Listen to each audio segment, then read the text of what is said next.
started. Shit. I was still just getting started. Every time I'd wake up, I thought I was gonna wake up still watching that movie. After I watched music the first time, it was the worst.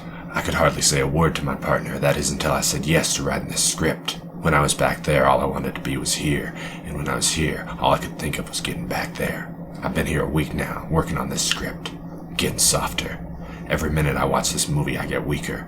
Well, every minute the encourager hides off screen, she gets stronger. Every time I look around, I can feel her presence, waiting to auspiciously motivate me to finish this episode. I don't think she'll leave until I do. What's your favorite bad movie? Mom, have you seen my peanut butter? High five! Raise your hand. There are. Jeez, that's not cranberry sauce. Watch me. Some movies are bad, some are just plain rotten. I'm not bad, I'm just filmed that way. Movies among us. Welcome back, all my Bad Movie Among Us friends. I'm so glad to have you back with us today. I'd love to say we have a fun movie, but I can't quite call it a fun movie. We've got a cringe movie for you today. We're going to be bringing you the Queen of Cringe. We're going to be bringing you Music, the film by Sia. But before I can bring you music, I feel like I owe you a word of warning. So here it is, my first of many warnings when it comes to this movie. But yet I'm going to continuously encourage you to come along with me, to watch it if you can stomach it, to enjoy what you can get out of it. So let me start off, shall we? As we start off, I remind you, warnings. Because sometimes people are more remembered for their failures than their successes. And I would hate to be remembered throughout history or in your own minds as the person who misguided you, who set you down a wrong path. It brings to mind a gentleman born back in the 19th century to one Dr. Waitstill Hastings and his wife, the formerly Lucinda Wood, but presently Lucinda Hastings. One Lanford Hastings. As you see, Lanford would not be remembered for his time as a lawyer or as a postmaster or as a judge. Although he would be prominent in his own time, his memory would be forever tarnished by the critical mistake of setting a group of travelers down a long, hard path that they weren't prepared for. And that's why I'm talking to you today, my friends. Because when Lanford Hastings set the Donner Reeds down the Hastings Cutoff, old George Donner wasn't prepared for what the cutoff had in store. He wasn't ready for the Wasatch Range and its rocky, near impassable trails, and he certainly wasn't ready for the great salt flats that came after. The dry, hot salt flats of Utah that stretch farther than the eye can see, and I don't want you to remember me like folks remembered Lanford Hastings, so that's why I'm here. I'm here to warn you about the Hastings Cutoff, just like I'm here to warn you about this movie, as the journey seems rather similar to me. But I'm also letting you know I've been down this trail, and although it's about the roughest I care to ride, there's some sights to see along the way. Rare cacti bloom, if you will. Beautiful flowers for a brief moment in an otherwise dry and arid terrain. So this is a warning. I feel like I should say it a few times. This one ain't for everyone. It's offensive, rough, and unpleasant much of the time. Expect to be offended if you choose to watch this movie. You shouldn't watch it alone. And bring water, or wine, some snacks, some sustenance. Don't die out there, folks. Some of you will want to watch the movie first. Some of you might do better to check up on what's ahead on this one. So decide for yourself if you're unsure, and I'd encourage you to feel free to follow us into the movie analysis. Just be warned, the analysis has spoilers right off the bat. Everything we discuss up to the analysis will be spoiler-free, and we'll always warn you before we get into spoiler territories. But we've discussed it several times, and we want to bring you this movie. We want to talk about music. We want to talk about the actress playing music. We want to talk about Maddie Ziegler. Because hers is a fascinating career, and this movie isn't going to stop it. Most people who know Maddie Ziegler are familiar with Maddie from her 6-season sweep of Dance Moms. She was with the show from the very beginning, starring in its first seasons at the age of 8 while going on to be the standout performer for the majority of the show's overall televised run. She was undoubtedly a major part of its overall success. And although Dance Moms represents a good portion of her career, it did not begin there. It wasn't even her first televised appearance. She was actually on Live to Dance with Paula Abdul a year before Dance Moms. Sadly, the show got cancelled after the 7th episode, so you never really got to see Maddie star in her own episode of the show, but you do get to see some featured clips of her performances and reactions. And as far as her actual dance education, she begins ballet lessons at 2.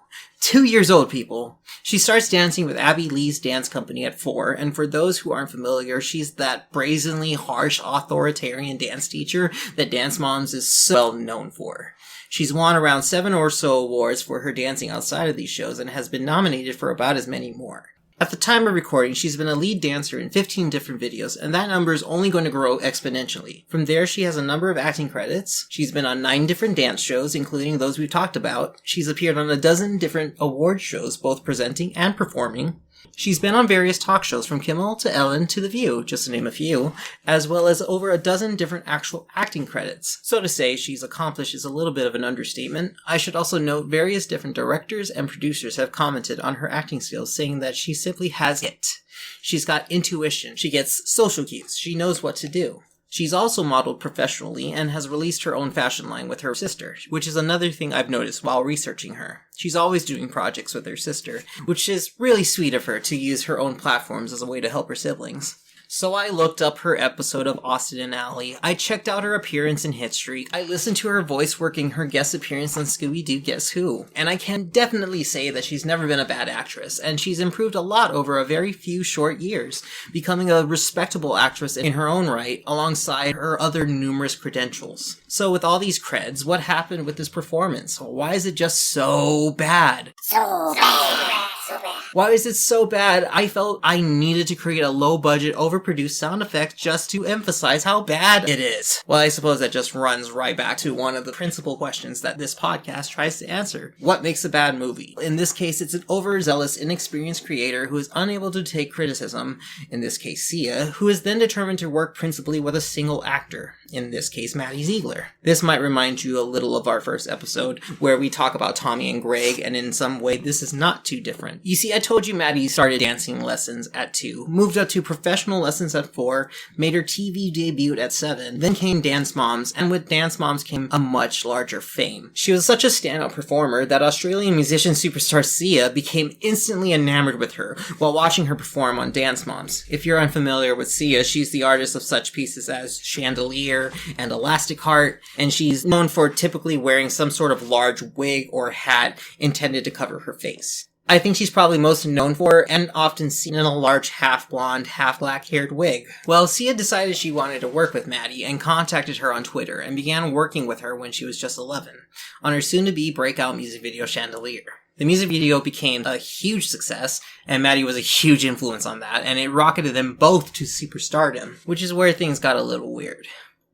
I must step back a moment and mention that Sia sees herself as an artist, and as an artist, Sia has come to see her own success rise alongside that of Maddie's. As such, she sees Maddie as her muse. Something that is thankfully far less creepy now that Maddie is 18. She also sees Maddie as a sort of younger, personified version of herself. In her music videos, Sia is often present, off in the background to the left with her face concealed, while Maddie, meanwhile, will be dressed in the same costume as Sia, but with her face visible as she takes the role of acting out the story and emotions of the video. Right, you get it, so it's a little creepy, but it also makes a sort of sense if you give Sia a lot of leeway on being a classical, modern artist. Because these music videos are good, and they do succeed in telling the story she's setting out to tell, Chandelier wasn't just a huge success for her. It was a huge success for Maddie as well. And for as creepy as it seems for her to be reaching out to an 11-year-old directly on Twitter, the reality is the performance speaks for itself. And as far as the whole muse thing, I do both find it creepy, while I also feel like I kind of understand it. Sia, in her own ways, sees Maddie as a younger version of herself. And as such, she's grown very close to this younger artist. She's publicly stated that she no longer has any interest in doing projects without Maddie, and has even become the girl's legal godmother. Along with buying Maddie her first car, she also spends a lot of personal time with her, as Maddie was noted of having spent half her time during the COVID pandemic between Sia's home and half at her mother's. What was initially a working relationship quickly developed into full-on spiritual adoption. Again, I have feelings. You probably have feelings too. And that's okay. Right? It really weirded me out. I find the amount of time and all the details of closeness creepy, like apparently cuddling together and sleeping together at points. But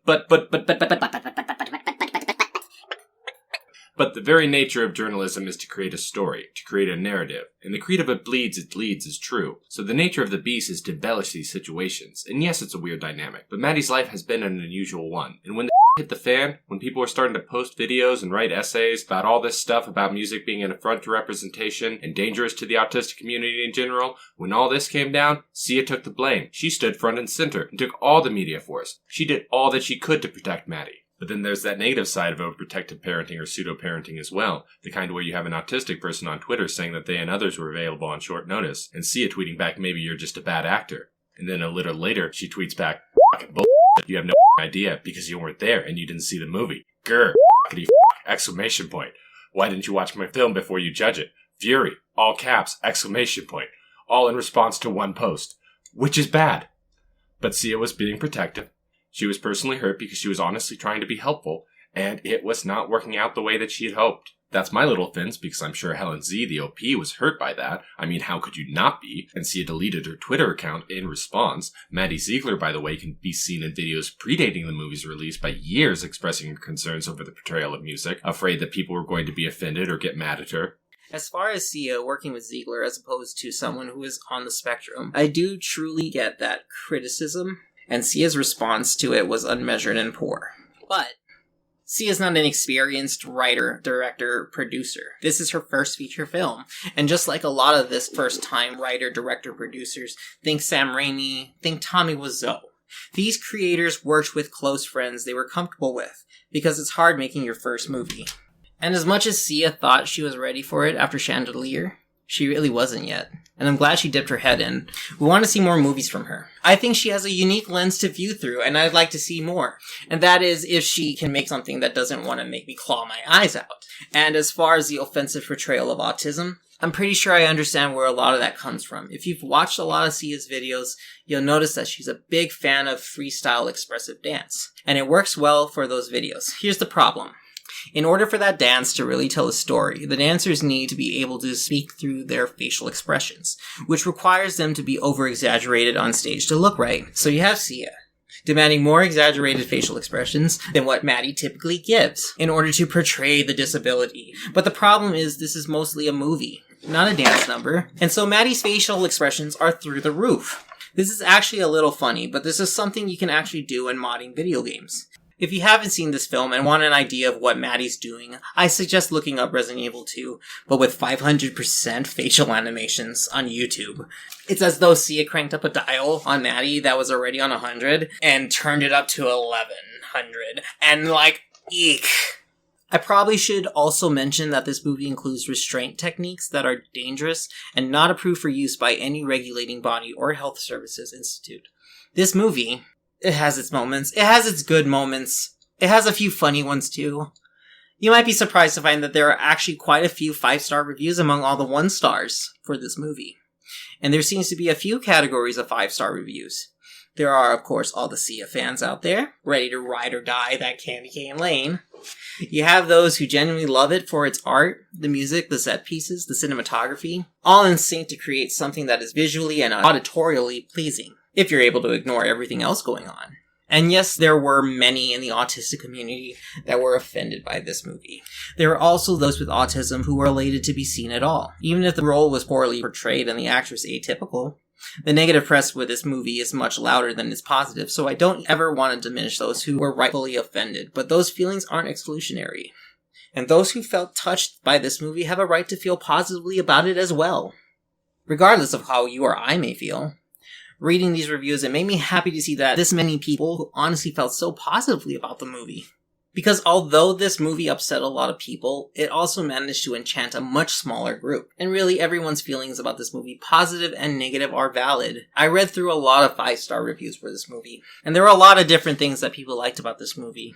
But then there were these reviews that really stuck out to me. Ones that really pulled on my heartstrings. There were all these reviews from family members who had relatives with autism. And let's just forget the negative for one moment.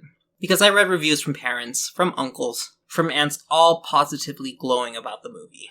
They may not have autism themselves, but they live with family members who do. And the fact that this film made so many of them just break down and cry made them feel instantly, quote, connected. Connected was the word used again and again. Connected to their nonverbal son. Connected to their autistic niece. That touched me in a deep way. It made me smile to think that so many people so honestly appreciated this film. And it made me forget for a moment about all the negative aspects of the film. And it genuinely let me see it in a new light. Because this film wasn't made with malice. There was honest effort put forth here. These attempts may have been in poor taste, improperly conceived, and ineptly executed, but they did set forth to do something positive. To represent an underrepresented community. To tell the story of a person with autism. On a personal level, reading these 5-star reviews let me see something in the movie that I hadn't really been able to see for myself.